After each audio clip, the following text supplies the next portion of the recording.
우리는 역사상 가장 중요한 시점을 지나고 있습니다. 하나님께서는 하나님의 일을 하시기 전에 사람을 준비시키셨음을 우리가 알고 있습니다.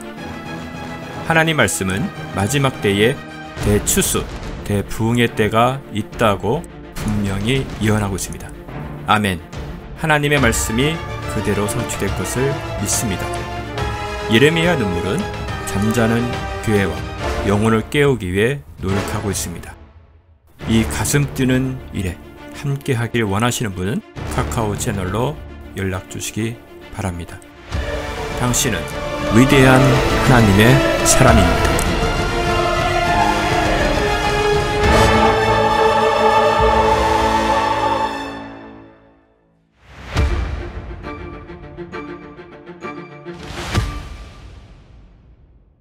시작. 그러므로 너희는 죄가 너희 죽을 몸 안에 군림하지 못하게 하여 몸의 정욕 가운데 죄에게 순종하지 말고, 또 너희 지체를 불의의 병기로 죄에게 내어주지 말고, 다만 너희 자신을 죽은 자로부터 살아난 자처럼 하나님께 드리며 너희 지체를 의의 병기로 하나님께 드리라. 아멘. 자, 오늘은 6장 12절과 14절에 있는 내용으로 세 번째가 끝입니다. 다음 주에 이제 15절부터 들어가겠습니다만 여기서 여러분들과 좀 오랫동안 머물고 이 내용을 깊이 있게 다루는 것 같습니다. 자, 오늘은 주제를 한번 이렇게 잡고 들어가 보도록 하겠습니다. 우리 거듭난 성도가 해야 할 일을 했을 뿐인 성화라는 주제로 여러분들과 함께 나누어 보려고 합니다. 성화는 선택인가, 아니면 필연적으로 해야 될 하나님께서 우리에게 구원받은 우리 성도들에게 주신 부르심인가, 이 부분에 대해서 우리가 성화를 하나님 앞에 되어서 하나님 앞에 거룩해졌다 하더라도 우리가 이것이 결코 자랑이 아니라 하나님, 저희들은 그저 하나님 앞에 해야 할 일을 했을 뿐입니다 라는 것으로 끝이 나야만이 하나님께서 우리에게 목적하신 방식대로 성화가 된 것입니다. 그러니까 이게 성화가 만약에 내가 하나님 앞에 거룩한 삶을 살고 삶이 달라졌다 하더라도 하나님 앞에 자랑할 것이 없어져야만이 정상인데, 이게 하나님 앞에 성화되고 거룩하게 된 것이 하나님 앞에 조금이라도 자랑이 되거나 이렇게 되면 이거는 처음부터 잘못된 것입니다. 이걸 오늘 여러분들과 왜 그것이 누구는 성화되고 난 뒤에 해야 할 일을 한 것뿐입니다 라고 생각을 하는 사람은 도대체 누구고, 성화가 됐는데 그것이 자랑으로 끝났다던가 실패로 끝난 사람들은 도대체 어떤 출발에서 잘못됐기 때문에 누구는 자랑할 것이 없는 것으로 끝이 나고 누구는 자랑으로 끝이 나느냐, 이걸 여러분들과 함께 다뤄보도록 하겠습니다. 이 기독교, 특별히 이 복음의 출발은 어디에서 어떻게 출발을 했느냐에 대한 그 결말이 성화가 되었을 때 사람이 무슨 말을 하는가를 들어보면 이건 복음으로부터 출발한 성화가 아니라 전혀 비성경적인 잘못된 어떤 과정을 밟은 성화구나라는 것을 알 수가 있습니다. 일단은 여기서부터 접근을 해서 여러분들과 함께 이야기를 들어가면 좋을 것 같은데요, 지난날 여러분들에게 드린 말씀 중에 하나가 여러분들 아마 기억하시리라고 생각을 합니다. 여러분, 하나님의 자녀됨에 하나님께서 우리를 자녀 삼아 주셨다라고 분명히 그렇게 말씀을 하고 있는데요, 자녀 삼아 주셨다라는 이 말을 여러분들 우리가 다 믿고 확신하고 있습니다. 저도 그렇고 여러분들도 하나님의 자녀라는 것에 대한 의심이 없어요. 그런데 하나님이 다시 묻는다고 할 때 이런 질문을 하는 것입니다. 얘야, 네가 하나님의 자녀된 자로서 네가 책임의식을 느끼느냐, 권리를 생각하느냐라는 질문입니다. 여러분, 하나님의 자녀다라면은 우리는 어떤 생각이 먼저 듭니까? 자녀로서의 권리라는 생각이 먼저 드십니까? 아니면은 자녀로서의 책임감이 드십니까? 기본적으로 사람은 권리만 생각을 하지 책임은 생각하지 않습니다. 여러분, 우리 애들을 키워보면 책임이라는 거는 1도 없죠. 책임의식이 있나요? 없어요. 전혀 없습니다. 그 책임의식을 심어주는데 아주 그냥 부딪히고 부딪혀서 나중에는 거의 비슷한 원수가 돼버리고 끝이 납니다. 그걸 가르치다가 부모들이 그냥 자녀들 그래 애정을 다해서 키웠던 게 모든 게 어디 간지 없어져 버리게 그 말만큼 참 그 사이에는 얘야 네가 자녀로서 권리만 주장하지 말고 좀 책임을 다해달라는 것에 대해서는 항상 반항이죠. 그러나 권리를 요구하는 데서는 그냥 일방적입니다. 그러니까 이게 이제 우리가 하나님의 자녀 됐다 그러면 그 다음부터 우리는 퍼뜩 생각나는 것이 야 이제 자녀니까 아버지가 얼마나 부자냐 창조를 하시고 이 막 성경을 보니까 뭐 하늘도 내 것이고 땅도 내 것이고 그 안에 있는 게 모든 게 내 것이라니까 땅 밑에 금이 어디 있는지 알려달라는 거예요. 땅에 있는 것도 내 것이라니까 그죠? 하나님 금이 어디 묻혀 있는지 당신이 다 아시잖아요. 그러니까 어디든 묻어놨으니까 한 번만 힌트를 주세요. 내가 그 금 캐서 선교지에 다 보낼게요. 이러고 앉아 있단 말이죠. 참 이상한 논리 같아 보이지만 사실은 우리는 이런 자녀라고 이야기를 하나님께서 말씀을 하시면 내가 자녀 된 자로서 아버지의 얼굴을 빛나게 해야 되겠구나 이런 생각은 전혀 하지 않고 그저 내 안에 있는 욕심을 차리는 데 급급한 것입니다. 바로 이 부분을 좀 다뤄보도록 하겠습니다. 만약 우리가 예수님을 구주로 영접하고 난 뒤에 권리를 생각하면서 성화되었다면 그 성화된 만큼 하나님 앞에 큰 소리치는 잘못된 성화가 된 것입니다. 권리를 가지고 자녀 성화가 됐다면, 그러나 책임의식을 가지고 성화가 됐다면 하여야 할 일을 한 것뿐입니다라고 끝나게 되는 이 두 지점이 도대체 무슨 이야기냐, 오늘 이걸 좀 여러분들과 함께 다뤄보도록 하겠습니다.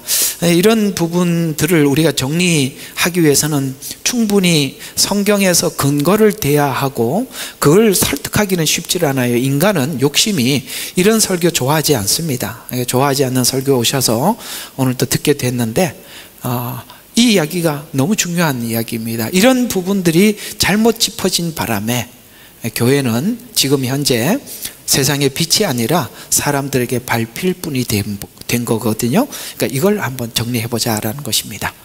자, 성경 기록을 보면 출애굽은 짧게 기록되어 있고 광야 생활은 길게 기록되어 있습니다. 그리고 이스라엘 역사 이야기도 길게 설명하는 부분이 대략 포로기 부분이지 일상생활한 부분은 하지 않습니다. 타락한 부분은 그냥 열왕기 상하, 역대기 상하에 잠깐 기록할 뿐이지 실제 그 타락한 깊이는 예언서에서 다루고 있는데 그게 포로기 전, 중, 후, 그러니까 예언서가 많은 부분을 차지하고 있다 이런 얘기가 되는 것입니다. 광야 생활과 바벨론 포로기를 길게 설명하는 이유는 간단합니다. 성화가 그만큼 하나님이 보실 때 중요하다는 것이고 우리의 성화라고 하면 복잡하게 생각할 거 없이 하나님께서 우리를 처음 창조하셨던 그 모양과 형상을 죄 때문에 잃어버렸던 것을 되찾아내는 것이 하나님의 목적이라는 것이죠. 하나님의 성품을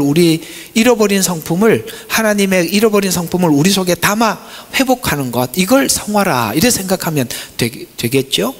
그걸 하나님께서 이스라엘의 광야 생활, 그 다음에 이스라엘 전 역사를 통해서 길게 설명하는 것은 성화가 그만큼 중요하다는 뜻이 되는 것입니다. 이스라엘에게 성화를 요구할 때마다 너는, 하나님께서 이 말을 항상 했어요. 나는 너를 애굽의 종된 자리에서 꺼낸 여호와다. 이거 이스라엘 백성들이 귀담아 전혀 듣지 않습니다. 뭔 이야기를 할 때마다 항상 이 단서를 붙이는데 이 이야기는 그들에게 들리질 않은 거예요. 예를 들어서 이놈아 내가 네 애비야 이렇게 얘기하는 거야. 애들인데 별로 아무 권위도 없다는 거야. 그래서 이런 다음에 속으로는 그래서 어쩌라는 거야. 그러면은 내가 아버지로서 어머니로서 권리를 너한테 요구한다 그러면은 너나 잘해 이렇게 한단 말이에요. 무슨 이야기냐면 우리도 하나님 앞에 똑같이 그렇게 하고 있는데 하나님께서 우리에게 이렇게 살아라 그러면은 하나님 나한테 해준 게 뭐가 있는데 이렇게 하고 있단 말이에요. 같단 이야기입니다. 이건 누가 부인할 수 있겠어요? 공감하십니까? 공감 안 하면 여기서 설교 끝내고, 공감하면 다음 이야기 해봅시다. 넘어가도 되겠어요? 그럼 좋습니다. 자, 넘어가 봅시다. 그러면 이렇게 되는 거죠. 이스라엘의 역사에서 연속적으로 이스라엘은 계속 실패를 거듭합니다. 그건 지금 우리 신약에 있는 내용대로 보면 그들의 성화가 실패했음을 계속 말해주고 있는 겁니다.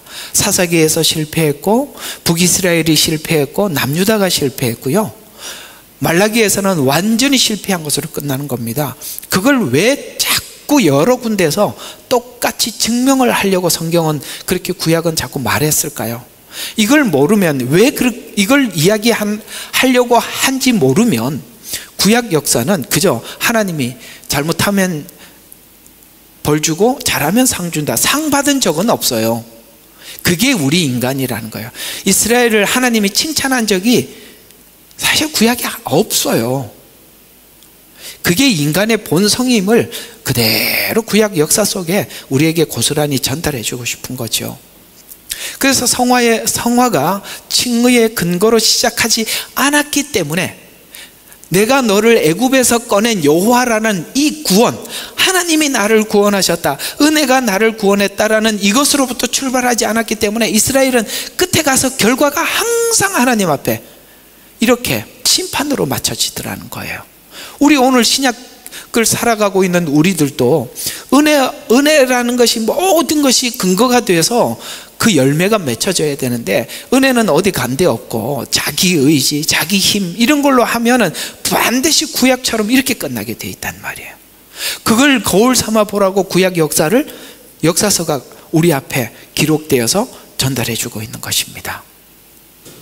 즉 성화의 시작을 칭의로 시작하지 않았다는 것이 구약 역사의 교훈입니다. 애굽에서 꺼낸 여호와라는 말의 무게 있게 그들이 듣지 않았다는 뜻입니다. 자기 의지로 시작한 성화는 반드시 실패한다고 이스라엘 전 역사를 통해서 증언하고 있습니다. 자기로부터 시작을 하게 되면 실패할 때마다 내 의지의 패배에 무게를 두기 때문에 여러 번 실패가 한 번, 두 번, 세 번 거듭하고 나면 나중에 아예 시작도 못할 만큼 우리가 패닉 상태가 돼버리는 거예요. 여러분 그런 경험 있으시죠? 결심하고 무너지고 결심하고 무너져서 나중에는 해봤자, 그죠? 그래도 옛날에는 작심이 3일은 갔는데 나중에는 작심이 오전도 안 가요. 고백하고 깜빡 잊어버려요. 하도 반복을 하니까 양심도 없어요. 이제는 나중에 이렇게 돼버린단 말이죠. 그래서 자기로부터 시작을 하면 실패할 때마다 내 의지의 패배에 무게를 두기 때문에 무엇을 하더라도 절망으로 끝나게 되어 있어요. 그렇게 되면 우리가 나중에 의지조차도 박약한 의지로 의지 때문에 시작도 못 해보는 자들도 많이 있어서 이제 하나님이 우리에게 요구하는 것이 거룩이라고 얘기를 하면 아예 거기에 대해서 반응을 하고 싶어 하지 않아요. 왜냐하면 여러 번 실패한 경험이 있기 때문에 저한테 하나님 아무것도 기대하지 마시고 그저 이 상태로 살다가 그냥 주님 오시면 천국 가면 제가 최상으로 여기겠습니다, 이런 아주 이상한 그리스도인들이 아주 그냥 수두룩하단 말이에요. 그 큰 교회에 다 모여 있어요. 저한테 아무것도 얘기하지 마세요. 그저 하나님 11조 잘하고 그냥 맡긴 일 그냥 그 정도는 하겠습니다만 더 이상 내가 새롭게 되라, 네 성질 고쳐라 이런 얘기하죠. 저는 원래 태생이 그렇습니다. 이렇게 끝난다. 왜? 나중에는 그게 왜 그렇게 되냐? 안 해본 게 아니에요. 해봤는데 자기 방식으로 하다가 나중에 의지조차도 완전히 박약해져 버린 거예요. 그래서 이제는 모두 시작하지 못하는, 그러니까 이제 작은 교회 다니면 그게 보이니까 못 다니죠. 목사님이 눈을 똑바로 뜨고 쳐다보고 있는데 그 어떻게 작은 교회 다니겠어요? 그러니까 아무도 없는데 숨자 이래갖고 이제 큰 교회 간 거예요. 왜 그렇게 된지 아시겠어요?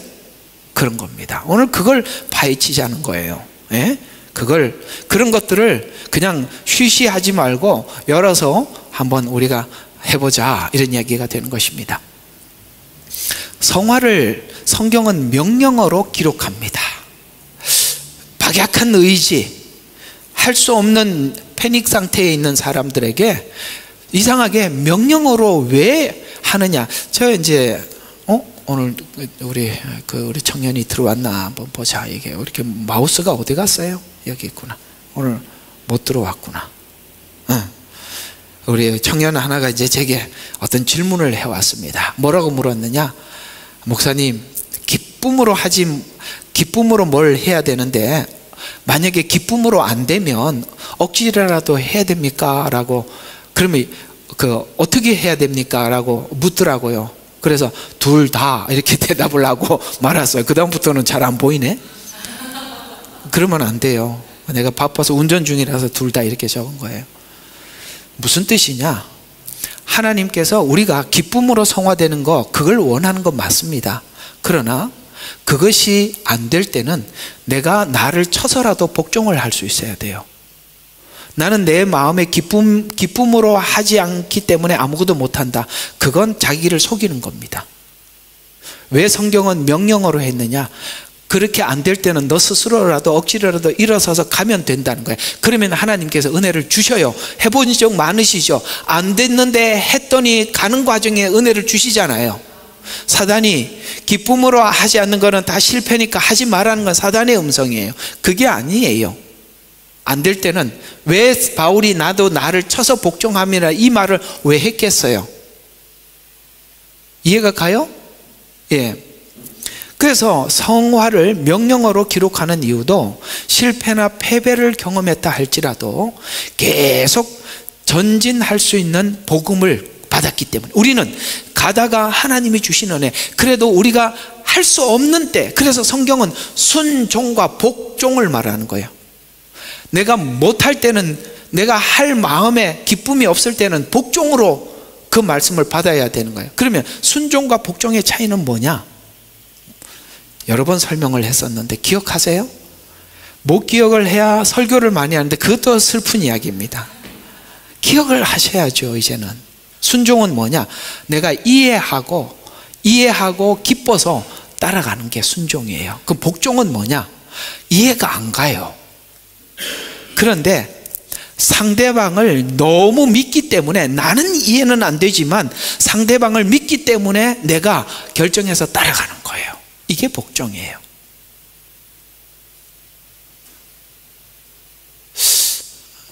해명이 덜 됐나? 해명이 됐어요? 너무 믿어요.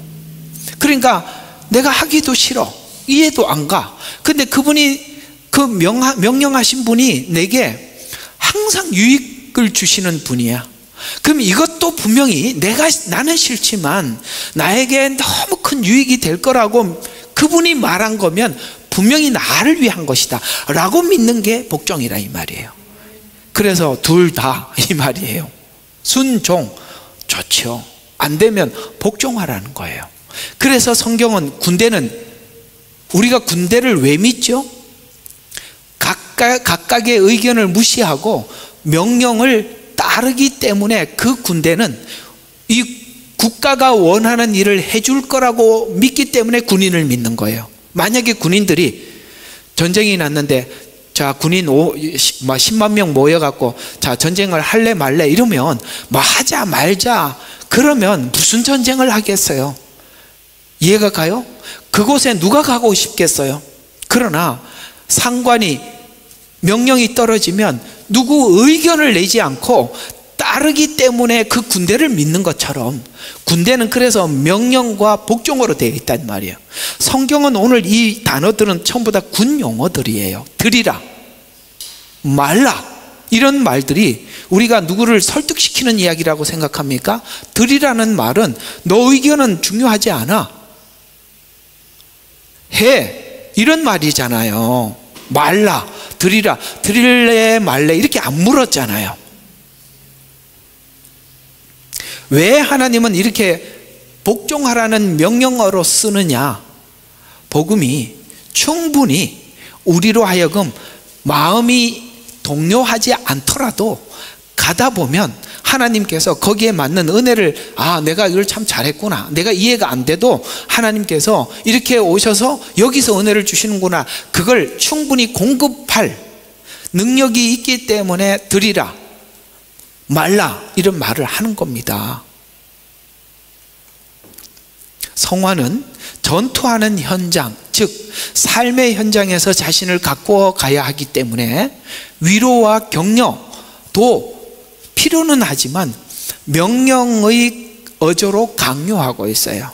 여러분, 우리가 권면하고 격려해가지고 가야 할 때는 정말 지쳤을 때 몇 번이지, 그걸로 우리 인생을 다 누구를 설득하고 다독여서 갈 수 있는 것은 아니잖아요. 정말 저도 옛날에, 지금도 뭐 우리 평생을 살면서 하나님께서 각자에게 훈련을 안 시키는 사람이 어디 있겠습니까? 그러나 저 역시 옛날에 하나님께서 이게 예수 믿고 돌아왔을 때 그 훈련을 시키는데 너무나도 진짜 훈련소 생활이에요. 훈련소. 집에 가면 지옥이고, 교회 와서 기도하고 엉엉 울다가 예배 드리고 말씀 듣고 은혜 받고 울면서 기도하고 결단하고 또 집에 가서 또 그 어려운 일, 직장 가서 겪고, 이런 생활들이요, 이게요, 온도 차이가 냉탕에서 온탕을 왔다 갔다 하니까 정신을 못 차리겠더라고. 너무 다른 환경들. 교회에 오신 분들은 너무나도 다르고, 제 주변에 있는 이런 분들은 정말 누가 봐도 희귀한 가정이었어요. 그러니까 이게 너무나도 이게 다른 문화를 접하다 보니까 이게 충격이 보통이 아니에요. 그러니까 가면서 각오를 하고 결심을 하고 들은 말씀을 가지고 준비를 하고 그렇게 시작을 해야 돼요. 왜? 전혀 다른 세계니까. 이렇게 너무너무 이 시간이 길다 보니까 항상 하나님께서 말씀의 은혜를 주시는데 기도를 하면 눈물밖에 안 나. 예배 마치고 기도하고 가면은 하나님께서 정말 1년에 콩나물에 가뭄에 뭐라고요? 콩나듯이, 그렇게 잊어버렸네. 가뭄에 콩나듯이 가끔 딱 한 단어, 사랑한다. 이것도 한 2, 3년에 한 번밖에 안 해주시는 거예요. 근데 그게 그렇게 클 수가 없었어요. 하나님, 어째 평상시에는 아무 소리 안 하시다가 말도 좀 길게 좀 해주시지, 그냥 다 안다, 뭐 세자 뭐 이런 거, 아니면은 사랑한다, 내자, 이게 전부야. 뭐 그 다음에 아무 소리 없어요. 그 다음에서 또 살아야지, 뭐 어떡하겠어요. 그게 대부분이더라는 거예요. 여러분, 그래요. 하나님은 왜 그렇게 하시느냐, 그건 다 이유가 있어요. 계속 그렇게 하면 우리가 이런 게요, 위로가 많고 격려가 많으면 상대방이 말이 많아져. 이해가 가요, 이 말? 그래서 다 안다, 뭐 한다 그러면은, 다 안다 그러니까 지금부터 제가 뭘 알아야 되는지 설명을 할게요 하면서 내가 말이 많아져. 위로가 많아지면, 그렇게 되면은 면역이 생기지를 않아. 이해가 가요? 설명을 하고 다 다독여서 우리 마음속에 있는 죄성을 어떻게 고치겠어요? 갖다 집어넣고 그냥 불 속에다 집어넣으면은 계속 둬야지. 그거 넣었다 뺐다, 뜨거워 그러면 빼고, 뜨거우면 빼면 그 어떻게 연단이 되겠어요? 그냥 그 불순물이 다 빠질 때까지 그냥 돌리는 겁니다. 그래서 어려운 겁니다. 그래서 대략 보면 하나님이 명령하시고 견뎌라, 이렇게 요구하시는 것입니다. 성도들에게 가장 오해되고 있는 것은 너희 자신을 하나님께 드리라는 이 명령 앞에 그렇게 하지 못한다고 이해해 줄 사람을 찾아다니는 것이 문제라는 거예요. 그래서 지금 이렇게 교회가 망가지는 겁니다. 내 사정 알지요? 내 마음 아시지요? 자기를 이해해 줄 사람, 이런 걸 찾아다니는.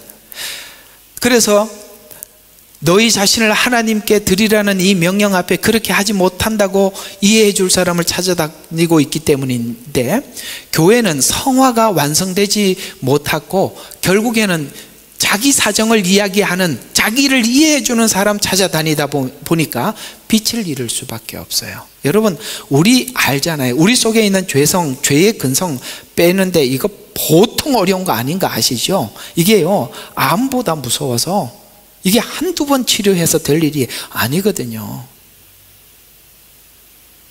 해결했다고 생각하는데 어느 날 보면 그 옛날에 있었던 그 버릇 또 툭 튀어나오고 뚝뚝 튀어나오고. 이제 나중에 이제 여러분들과 이게 언제 내가 어디다가 설교에다가 적어 놓은 것 같은데, 아마 분명히 나올 거예요. 바울이 정말 바뀌었잖아요.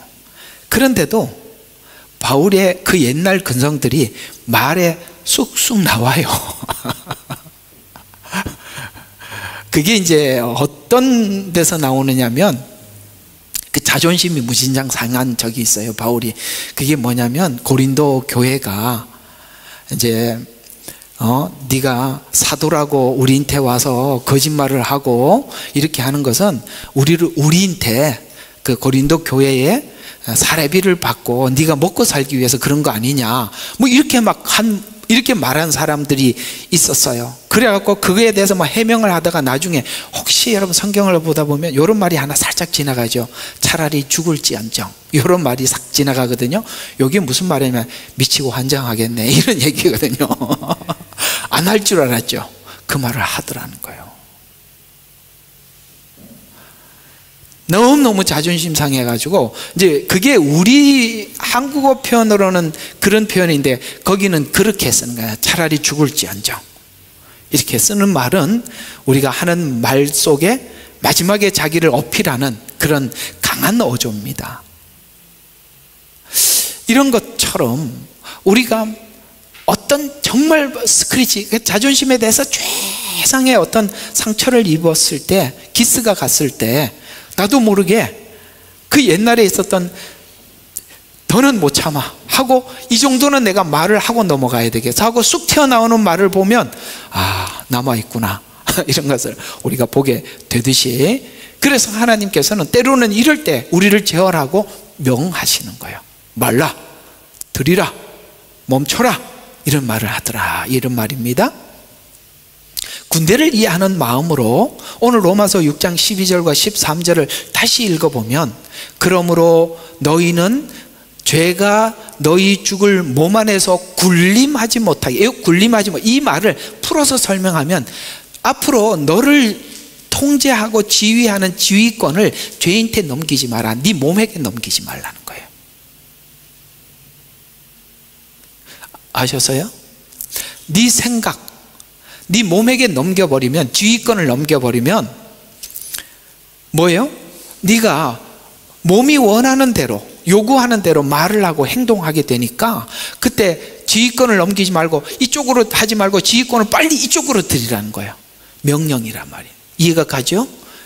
이쪽으로 하지 말고 하나님께 빨리 드리라, 요 말입니다. 그래서 군림하지 못하게 하여 몸의 정욕 가운데 죄에게 순종하지 말고, 적의 명령에 따르지 말고, 또 너희 지체를 불의의 병기로, 너를 적에게 불의한 병기에 너 자신을 거기다 넘기지 말고, 죄에게 내어주지 말고, 다만 너희 자신을 죽은 자로부터 살리신 자들처럼 하나님께 드리며 너희 지체를 의의 병기로 하나님께 드리라. 선택이 왔을 때 빨리 이쪽으로 드리라.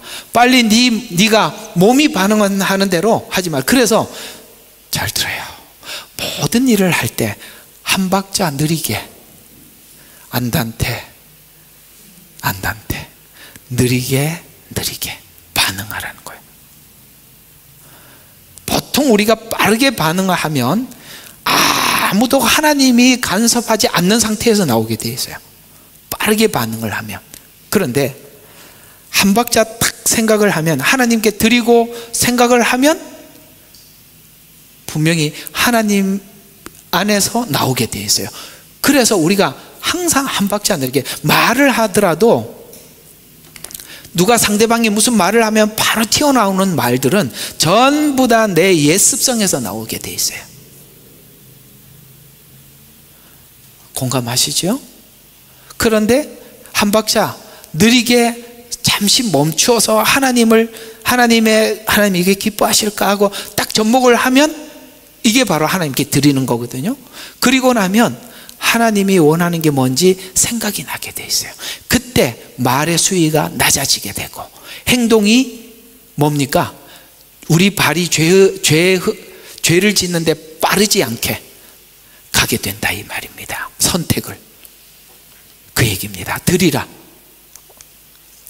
그래서 저기 내 안에 침투해서 작전 중이니까 경계해라, 이런 뜻이고, 너는 죄의 부하가 아니고 하나님께 충성할 자이다. 그리고 충성하고 영예로운 자가 되었다라는 말로 대신할 수가 있습니다. 그래서 오늘 아까 명령어처럼 성경은 분명히 우리를 보고 군사라고 말씀하셨어요. 성경은 신자에게 즐겨 쓰는 단어를 군인으로 표현하고 있어요. 디모데후서 2장 3절과 4절에 보면, 그런즉 너는 예수 그리스도의 훌륭한 군사로서, 군사래요 우리가. 그리고 고난을 견뎌내라. 전쟁에 임하는 자는 아무도 이 생의 일들에 얽매이지 아니하나니, 우리 하늘 군대라는 뜻입니다.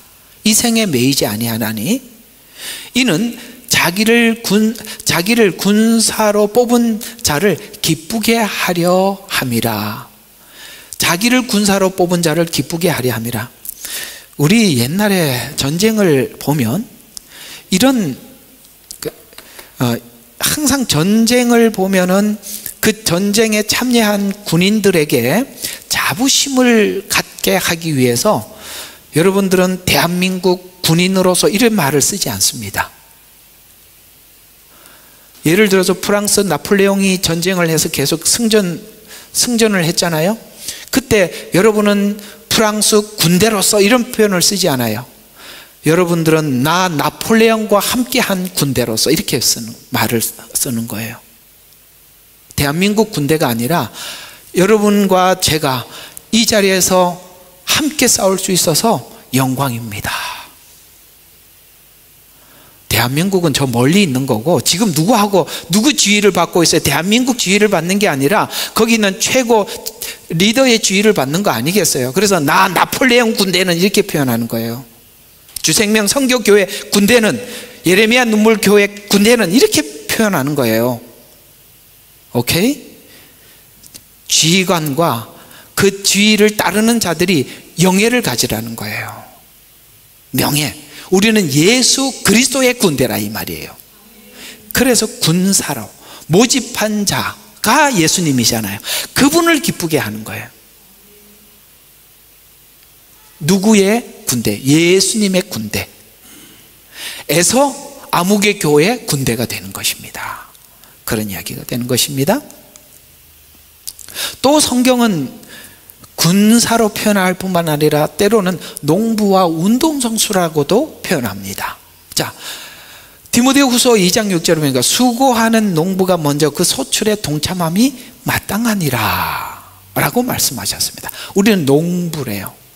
여러분, 농부는 뭘 해야 됩니까? 결실을 맺기까지 씨를 뿌려야 되고, 그 다음에 잡초를 제거해야 되고, 그 다음에 열매를 거두고, 이런 과정이 있다는 것입니다. 또 하나는 선수래요. 어떤 경기에 임하는 선수라고 해서 이기려고 애쓰는 사람은 뭘 한다고요? 규칙대로 한대. 규칙대로 해야 이겨도 이긴 거지, 반칙을 하면 그 1등한들 뭔 소용이 있겠어요? 예를 들어서 운동장을 이렇게 돌아와야 돼. 중간을 가로질러 와서 1등 해갖고 그 레이스를 끊었어. 그게 무슨 1등이에요? 아니잖아요. 규칙대로 한대요. 군사, 그 다음에 농부, 그 다음에 운동선수, 이런 표현을 한다는 거예요. 이런 사람들은 성실한, 때로는 군인처럼 저돌적으로 하나님 앞에 자기를 드리기도 하고, 농부처럼 오랫동안 인내하면서 자기 밭을 가꾸기도 하고, 운동선수처럼 규칙을 지켜가면서 하나님 앞에 나가기도 하고, 이런 것들이 여러분들에게 정확한 이렇게 하나님 앞에 나가는 어떤 틀이 되어서 이런 것들을 적용하면서 나가야 한다라고 말씀하고 있습니다. 이렇게 해야만이 면류관을 얻는데요, 만약에 이렇게 하지 않으면 면류관을 얻지 못하리라 라고 말씀하고 있습니다. 여기에서 유약한 모습과 변명은 없고 완강하고 강인한 충성심과 인내를 가지고 자신의 일을 해나가는 자신을 부각하고 있습니다. 그럼 신자는 성화를 왜 전투라는 차원에서 가지 못하고 있는가? 성화를 자신으로부터 시작하기 때문이라고. 자신으로부터 시작하면 내가 나에게 대해서 항상 이렇게 얘기해요. 나는 원래 기본이 안 돼 있다, 나는 원래 태생이 성질이 그 모양이다, 이렇게 하면 아무것도 할 수가 없는 거예요. 여러분, 우리가 성질이 처음부터 좋은 사람이 어디 있겠어요? 또 뭐냐면 나는 지금까지 실패했다, 그러니 나는 또 해봐야 또 실패다, 나같이 무능한 게 뭘 또 하겠냐 라고 또 주저앉게 되고, 나는 완주하거나 성공하지 못할 거다. 그러니까 전부 다 물어보면 이런 핑계들 대고 있어요. 기본이 안 됐다, 지금까지 실패했는데 뭘 또 합니까? 혹은 뭐라고요? 나는 해봐야 성공이 완성할 수 없다. 이런 것들로 인해서 치부하게 되면 아무것도 할 수 없어요. 그렇기 때문에 그걸 못하는 우리들 보고 드려라, 하라, 이렇게 얘기하는 거예요. 시작을 해보라니까요. 너희는 그 나라 그 의를 먼저 구해라. 그리하면 이 모든 것을 더하여. 그게 그 나라 그 의는, 이게 또 이상하게 헌금해라 하나님 앞에 이렇게 얘기해요. 그 나라 그 의는 하나님의 주신 의를 내 안에서 완성시키라는 뜻이에요. 그걸 완성시키는 데는 하나님이 필요한 것 다 주시겠다는 거예요. 구해라, 그거 구해라, 찾으라, 두드려라, 주시겠다는 거예요. 아시겠어요? 우리는 자꾸 딴 이야기를 하고 있어요. 그 나라 그 의를 구하라고 하라고 했으니 제 사업을 성공시켜서 제가 그 나라 그 의를 위해서 제가 있는 걸 다 풀어서 지금 굶어가는 선교사들을 제가 다 먹여 살리고, 거기 교회 짓는다고 하는데 내가 있는 대로 갖다 주겠습니다, 다 그러고 앉아 있어요. 그래갖고 줬더니 좋은 차, 좋은 집에 하고 선교사들 불러갖고 면접하고 있어요. 줄까 말까. 이게 무슨 놈이 장난치는 것도 아니고. 그 나라 그 의는 그 말이 아니에요. 앞에 문맥을 보세요. 일하라고 한 게 아니라 네 안에 주신 의가 완성해 나가래. 주신 의를 완성하는 게 성화잖아요. 칭의를 완성하는 게 성화잖아요. 그걸 위해서 하나님이 뭐든지 주겠다는 거예요. 그런 이야기하는 사람들 다 부흥신학에서 나온 거예요. 설교 듣다 보니까 잘못 배운 거 무진장 많죠. 참, 자, 이 모든 것을 사람들이 실존주의적 사고에서 하려고 하니까 안 되는 거예요. 실존주의는 자기가 먼저 중요해. 뭐든지 자기 중심이야. 그러니 뭘 할 수가 있냐 이 말이에요. 또 심리학 영향으로 자기 중심으로 만들어 놓은 현대 철학의 영향으로 자기 입장에서 모든 것을 이해하려는 것은 실패하는 것으로 여겨지는 거예요. 실존주의는 그래서 지금 현재는 굉장히 실리, 실존 이런 걸 중요시 여기다 보니까 모든 것은 자기 형편부터 생각을 하니까 아무것도 못하는 거예요. 여러분, 자기 형편부터 생각하면 여기 할 수 있는 게 뭐가 있겠어요? 자기 형편 생각하면 오늘 교회도 못 나왔죠. 자기 먼저 생각하면. 항상 여러분들은 주일날 날면 할렐루야 오늘 와 9시 조금 있으면 예배 이렇게 온 사람 누가 있어요?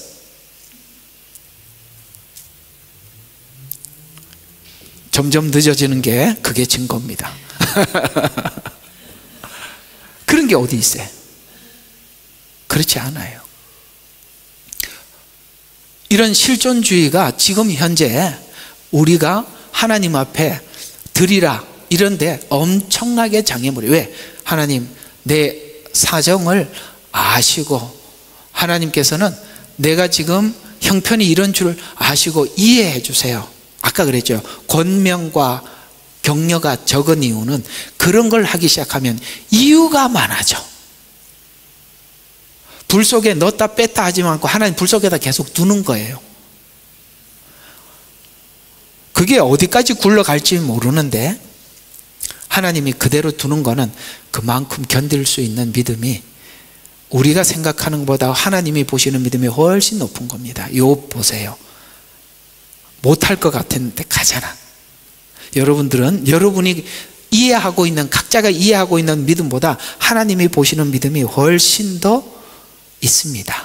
그걸 하나님이 가늠하고 하는 거예요. 믿음의 분량대로.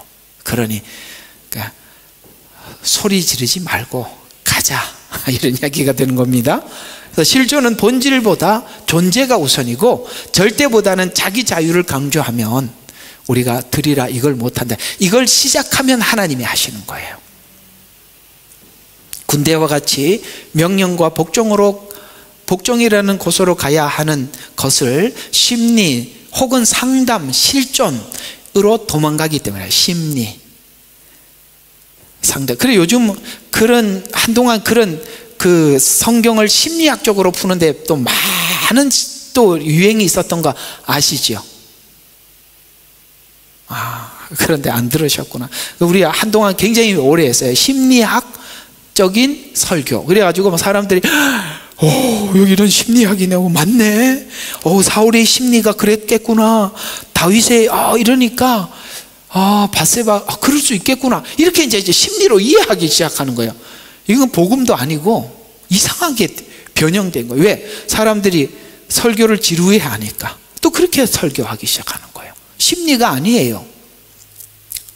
상담도 아니에요. 여러분 있잖아요.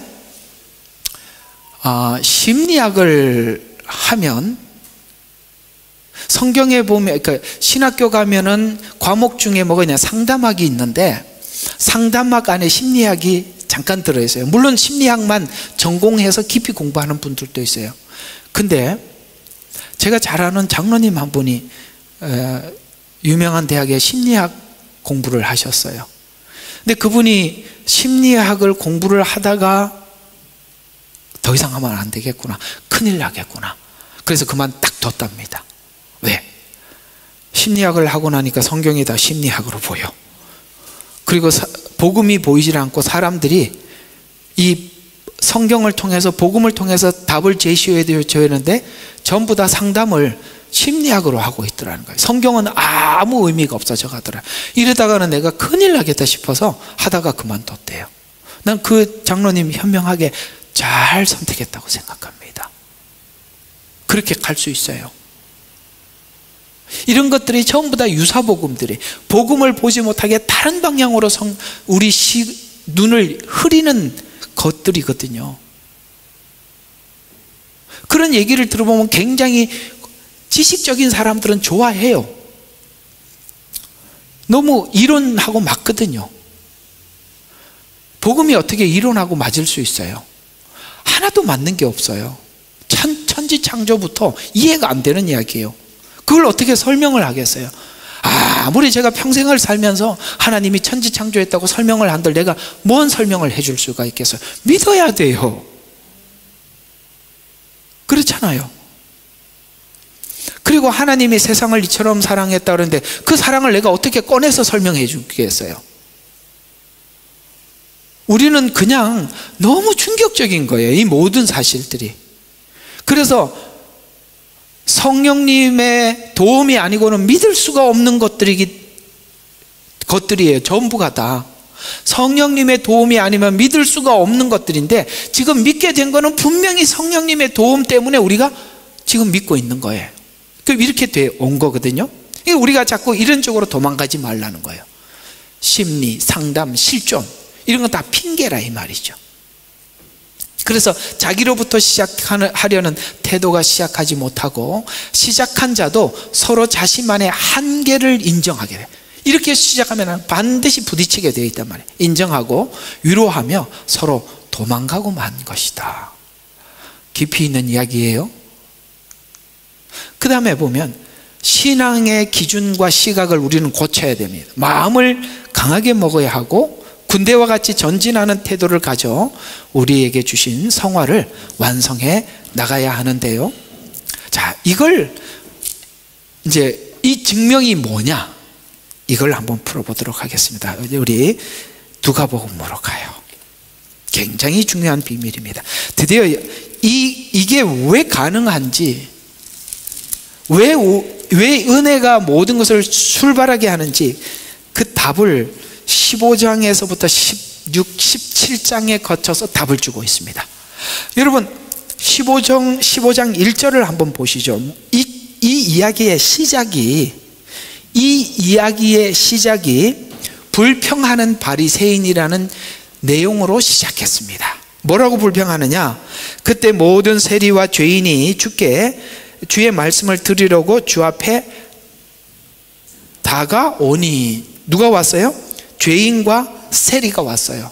그런데 두 부류가 있는데 한쪽은 누구냐? 바리새인과 서기관들이 불평하여 말하기를. 두 종류가 있어요. 한쪽은 뭐라고요?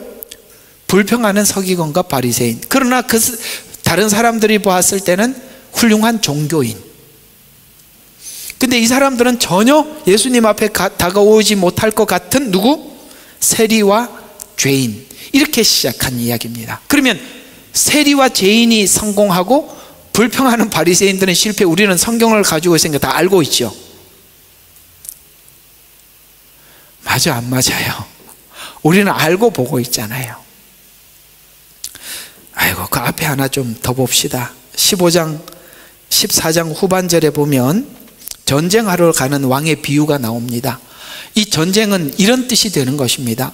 오늘 우리가 주님의 은혜를 받고 성화를 성공하느냐 마느냐, 전쟁하러 나가는 왕의 비유. 왕이 딱 보고 이게 이기겠다 지겠다 평가하지 않겠느냐? 그러면 전쟁하러 가는 왕의 비유와 오늘 여기 15장 두 종류의 사람을 봤을 때 분명히 바리새인들은 어떤 사람이에요? 그 앞에 전쟁하러 가는 왕의 비유로 보면은 이는 분명히 실패할 게 뻔한, 이렇게 되는 거예요.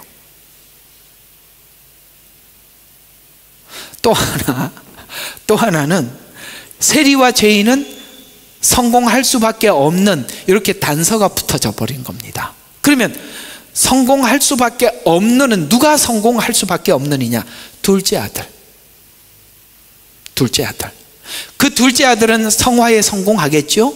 첫째 아들은 성화에 실패할 겁니다. 첫째 아들은 여기 불평하는 바리새인들의 부류예요. 둘째 아들은 뭐죠? 오늘 세리와 죄인이에요. 왜냐? 한번 봅시다. 자, 15장을 보면 이게 15장의 11절부터 이 첫째 아들 둘째 아들 비유는 성경 전체 내용의 스토리가 뭔지를 설명해 주는 겁니다.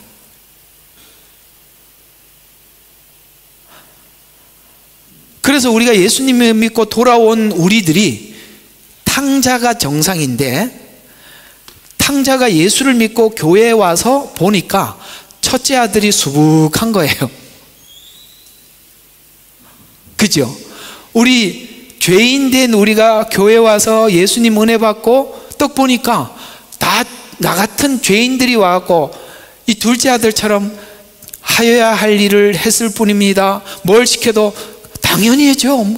아이, 마땅히죠. 이렇게 했는데 누가 시키면 제가 왜 해야 되는데, 보니까 이상하다. 나는 둘째 아들 왔는데 이게 첫째 아들이 수북하네. 우리가 첫째 아들을 너무 많이 본 거예요. 그 얘기가 그거예요. 이게 뭐냐면, 둘째 아들은 아버지께서 내게 돌아올 재산을 주십시오라는 것은 선악과를 따먹고 추방된 사건을 그대로 인용한 겁니다. 그렇죠? 자기 권리. 인간이 가지고 있는 권리가 뭐예요? 자유의지였어요. 먹든 말든 네 자유다는 거예요. 그래서 먹었어요. 쫓겨났어요. 그래서 자유의지대로 자기 인생을 설계하고 살았더니 실패했어요. 말라기에서 실패했죠. 그래서 뭔 생각을 하게 됐습니까? 내 아버지 집에는 종이 많다. 근데 아버지께서 돌아왔을 때 어떻게 했어요? 아들로 받아줬죠. 이게 무슨 말이냐면, 지위는, 우리가 예수님을 믿으면 지위는 하나님의 자녀 맞아요. 그러나 책임에 있어서는 종이라 이 말이에요. 아까 말했죠.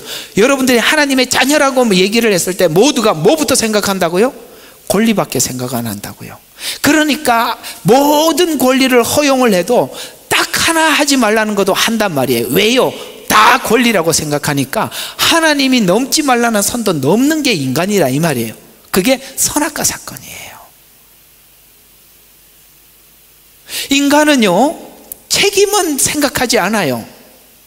꼭 우리 애들도 자고 일어나면 이불 개라는 거는 하루는 안 갔더니 안 개놨더라고. 내가 있는 날은 내가 개라 해서 갰는데 마지막 날 내가 같이 안 있었거든요.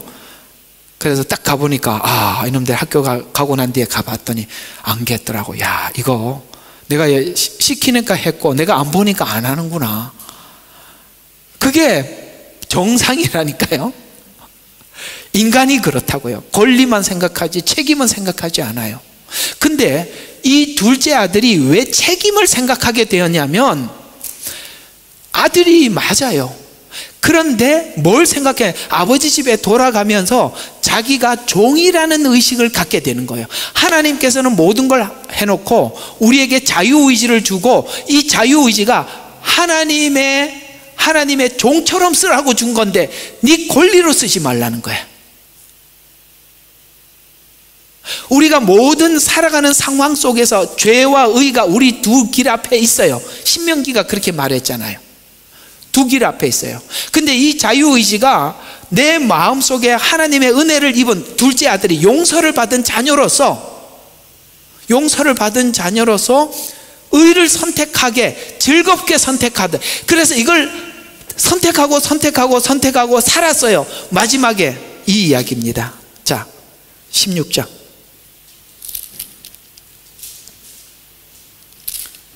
이 아니고 17장.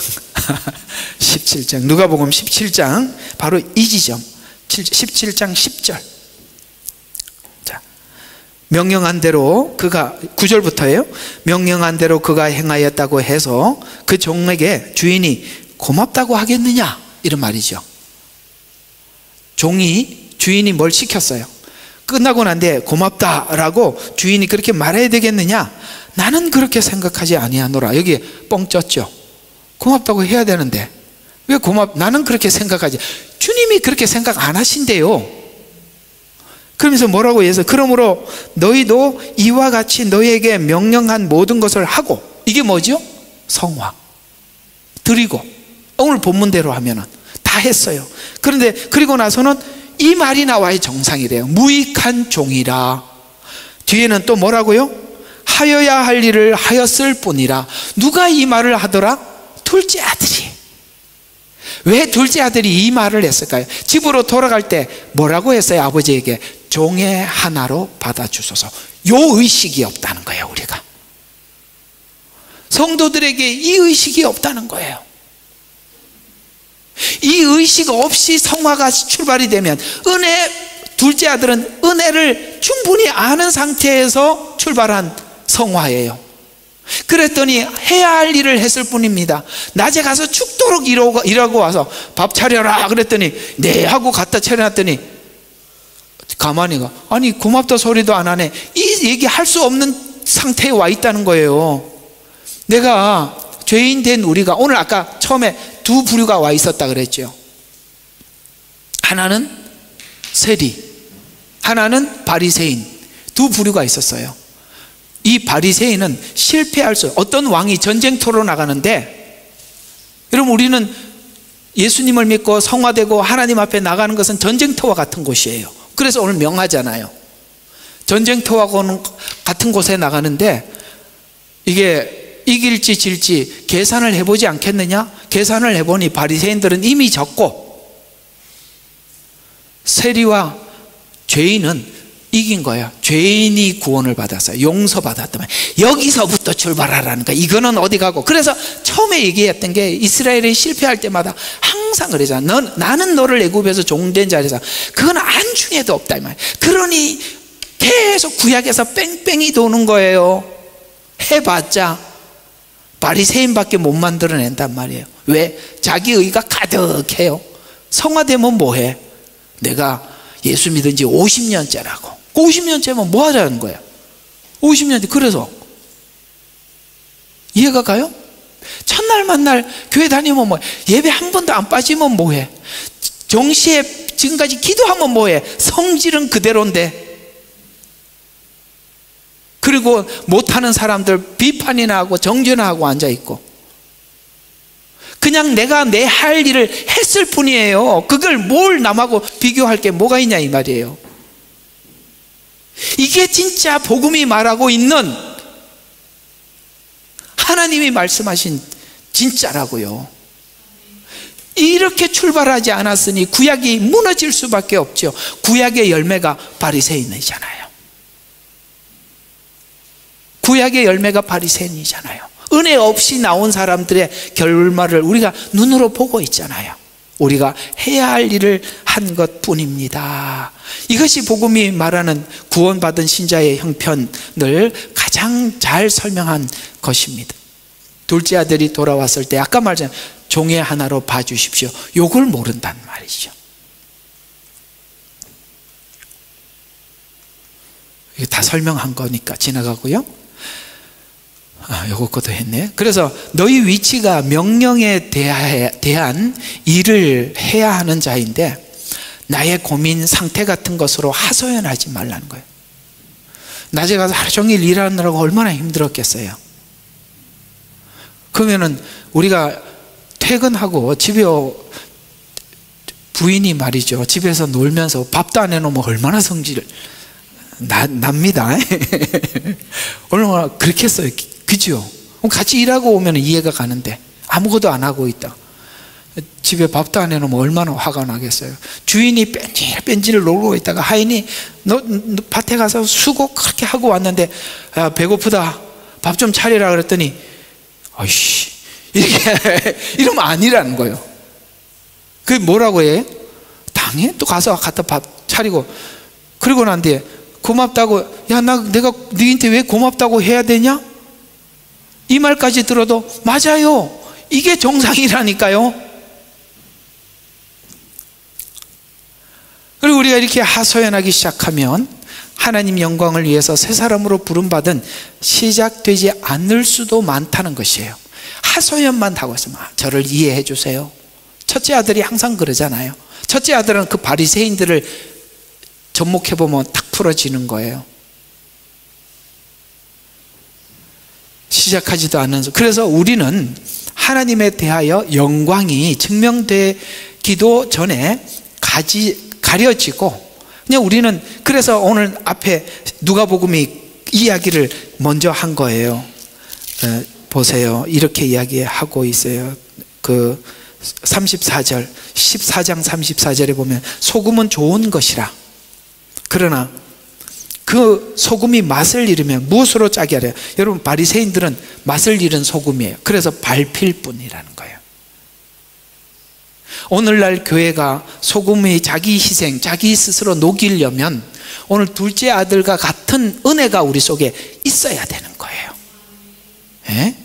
가보면 첫째 아들은 수북하고 둘째 아들은 콩나물, 가뭄의 콩나물. 왜 콩나물이 먼저 나와서 가뭄의 콩나물 나듯이 어쩌다 하나씩 만나니, 야 이게 무슨 다 밟히는 소금이지 이게 무슨 소금이냐고요.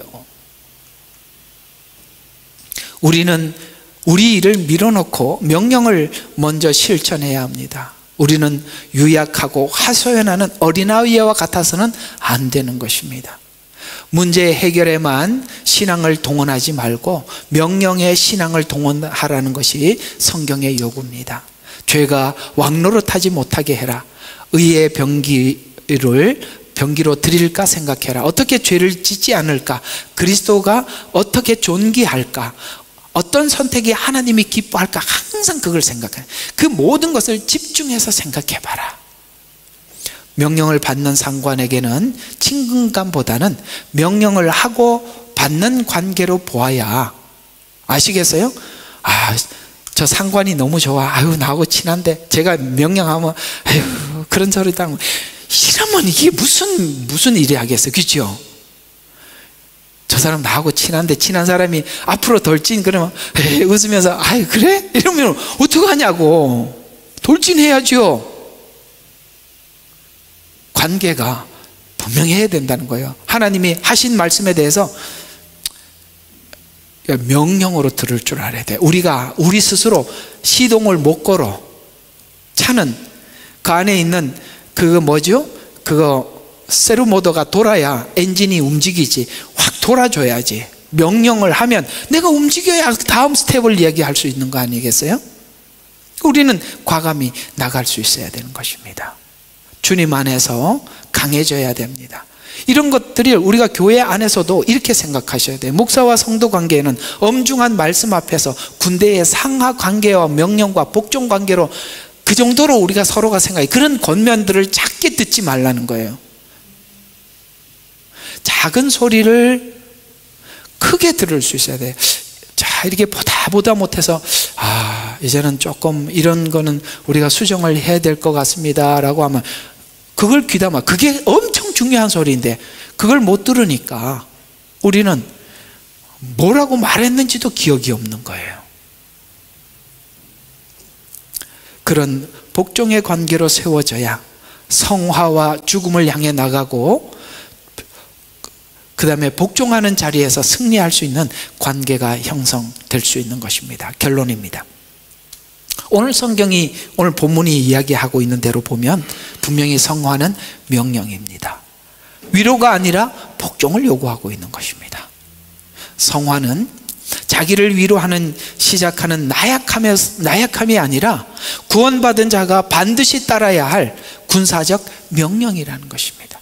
너희 지체를 하나님께 드리라는 말씀은 강제적인 명령이죠. 성화 위에 세워진, 칭의 위에 세워진 성화만이 진짜가 되는 것입니다. 애굽에서 나온 칭의가 이스라엘이 광야에서 훈련을 받듯 성화는 반드시 하나님의 구원의 은혜를 바탕으로 해야 한다. 자기 의지로 시작한 성화는 필연적으로 실패한다.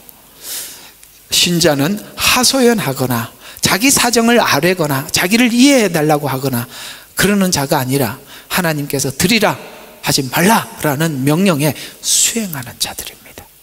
신자는 무익한 종으로서 자기 상태를 말하는 자가 아니라 받은 명령을 수행하는 자로서 하소연보다는 복종, 위로보다는 전진, 그리스도의 명령에 죽기까지 충성하는 군대의 군사적 군인의 태도를 가질 때 여러분들이 마음에 그리는 하나님이 정말 여러분들을 이상하게도 이 명령에 순종하면서 나갈 때 여러분들이 훗날 보세요. 얼마나 아름답게 가꾸어져 있는지. 하나님이 원래 여러분들을 창조한 그 목적을 만들어냈을 때 와, 내가 이렇게 괜찮은 사람이었나. 하나님께서 명령을 하시고 이럴 때 거부하면은 몰라요. 근데 가다 보면 야, 내가 굉장히 괜찮은 사람이구나. 이런 내 장점들을 사단이 항상 써서 나에게 뭐라고 이렇게 좀 부정한 데들에게 해서 이거 은사할 때 설명을 많이 했었는데 이게 기억이 되는 게 그걸 선한 데 쓰지 않는 거예요. 악한 데 써가지고 그게 계속 악의 열매가 나타나는데 내가 나를 하나님 앞에 드려서 나를 만들어 놓잖아요. 여러분들은 여러분이 알지 못하는 나를 보게 돼요. 멋있습니다. 진짜 멋있습니다. 그걸 못하게 자꾸 핑계대게 만드는 거예요. 저는 이래서 안 된대요. 하나님이 나처럼 한번 살아보세요. 그게 가능한가? 뭐 이렇게 하고 앉아 있어요. 뭘 하겠냐고요. 이걸 넘어서야 된다. 명령에 복종해야 된다라는 것이 오늘 여러분에게 말씀드리는 요지입니다. 기도하겠습니다. 하나님, 성화는 선택이 아니라 명령입니다. 지금부터 군인이 되게 해 주시옵소서. 하나님이 명하면 충성하고 대답하게 해 주시옵소서.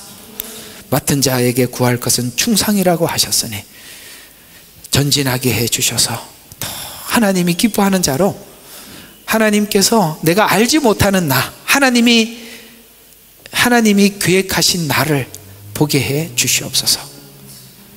예수님 이름으로 기도드렸습니다.